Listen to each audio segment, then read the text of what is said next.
मी शिवानी कांबळे आपले स्वागत करत आहे। जगप्रसिद्ध झालेल्या वाऊटर कादंबरीचे लेखक आदर्श असे व्यक्तिमत्व संभाजी सरवदे सर हे आपल्या पीएचडी मध्ये आलेले आहेत। त्यांनी ही वाऊटर कादंबरी खूप मोठ्या व्यक्तींपर्यंत पोहोचवलेली आहे। पंतप्रधान नरेंद्रजी मोदी, मुख्यमंत्री, उपमुख्यमंत्री, आपले गावचे लाडके दादासाहेब त्यांच्याकडून कादंबरीचं प्रकाशन झालेलं आहे। आणि एक जाणकार व्यक्तिमत्व म्हणजे बारामतीचे शरदचंद्रजी पवार साहेब यांच्याकडे ही कादंबरी ते स्वतः भेट देऊन त्यांनी दिलेली आहे। खूप अभिनंदन करते। तर त्यांच्याकडून आपण सर्व त्यांचा प्रवास कादंबरीचा आपण जाणून घेऊयात। आणि ही वाऊटर ही कादंबरी मी आपल्याकडे ते आले आणि ही कादंबरी आपल्या पीएचडीला भेट म्हणून दिली आणि मी वाचली।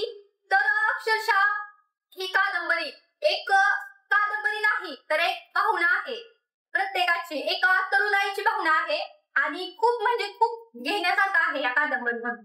त्यामुळे मला स्वतःला खूप उत्सुकता होते की कधी संभाजी सरवदे साहेब भेटतील आणि कधी हा पूर्ण कादंबरीचा सार सांगतील। तर आपण त्याच्याकडून जाणून घेऊया। पहिल्यांदा सहर्षाचे स्वागत करते आणि आपला पहिला क्वेश्चन आहे त्यांच्यासाठी। वाऊटर ही कादंबरी खूप मोठ्या व्यक्तींपर्यंत सरांनी पोहोचवली, पण ही कादंबरी आपल्या पीएचडी मध्ये मला का द्यावीशी वाटते?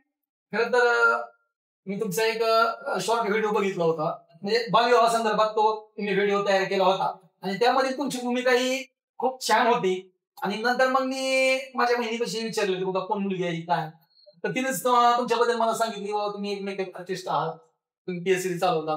आणि मग मला थोडी माहिती मिळाली बाबा तुम्ही छोट्या उद्योगाची सुरुवात केली आणि त्या छोट्या उद्योगापासून तुम्ही एक चांगल्या पीएचडी नावाजलेल्या कंपनीच म्हणा ते ऑनर झाला आणि तुम्ही एक चांगल्या पद्धतीने तुम्ही तुमच्या व्यवसायामध्ये सक्रिय झाला।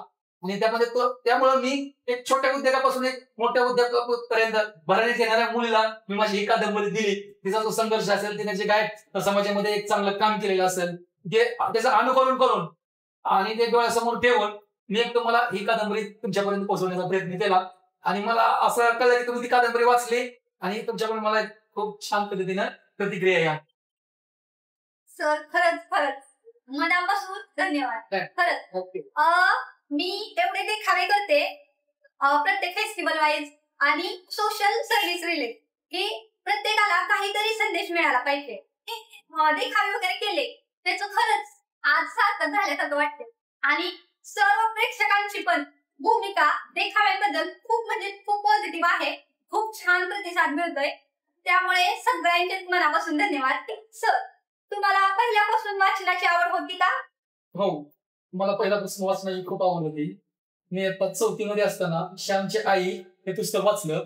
नंतर मी आता 10वीत असताना यश तुमच्या हातात शिवखेरा त्यांचं जगप्रसिद्ध पुस्तक वाचलं।